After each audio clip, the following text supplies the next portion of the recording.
Hey everybody, I'm David. Welcome to my channel, My Yard Sale. Hey, today I want to talk about another scam that I came across. Well, they came across me actually, but I felt like I needed to tell some people about it because I think that this is kind of not too serious, but serious enough.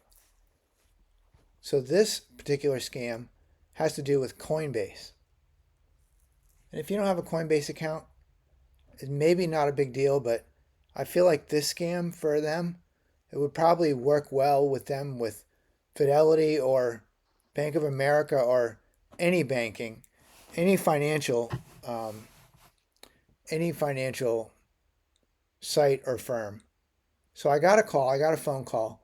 Now, first, actually, I'm going to just say they clearly had my data because I've been getting texts on my phone for maybe even a week or maybe even 2 weeks, like random texts that say that my account has been breached and that, there's some kind of problem and there's a phone number that I should call, which I, of course, recognize it as scam, and I immediately delete it, which I think is the right thing to do.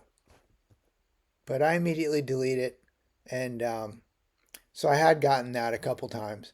I thought it was a little weird. And then yesterday, I get a call from Coinbase. Now, I do have a Coinbase account, and I wish that it had a lot more in it than it does, but it doesn't. But so I get a call from Coinbase, and I always ask them initially, where are you calling from?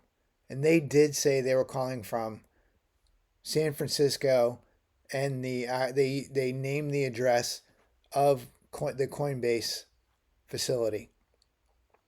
Now, I will just say that this scam group, they've done some homework and they do kind of know what they're talking about.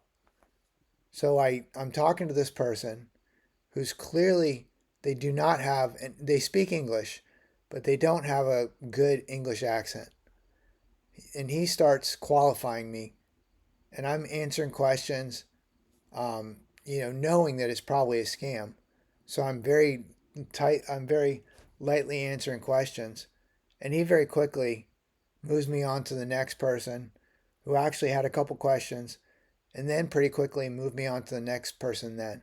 So I ended up talking to three different people, all very good English speakers, but not fluent English clearly.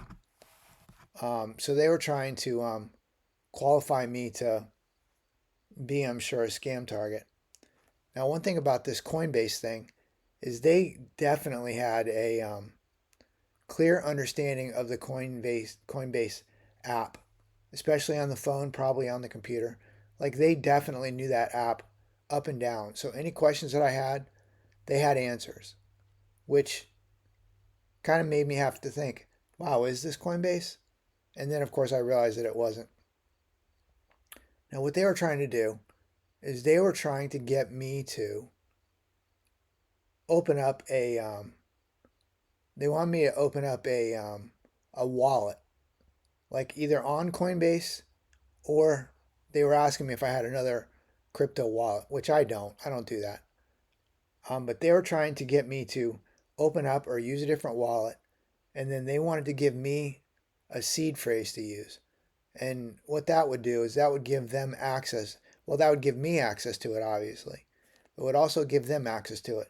So any money that I were to transfer thinking that, I was talking to Coinbase, they would be able to immediately just steal it.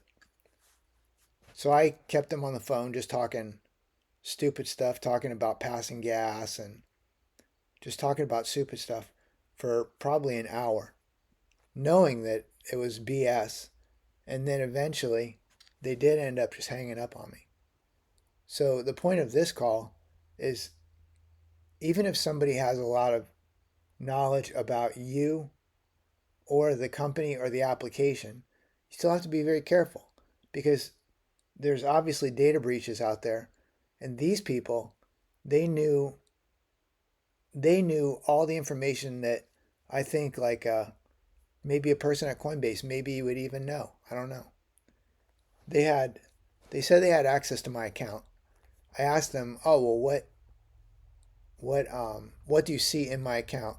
What types of products? Now, they didn't tell me what the things are that I had in my account. They just named off probably three of the top most likely choices, which was wrong. And that's what kind of made me think that it was probably a scam.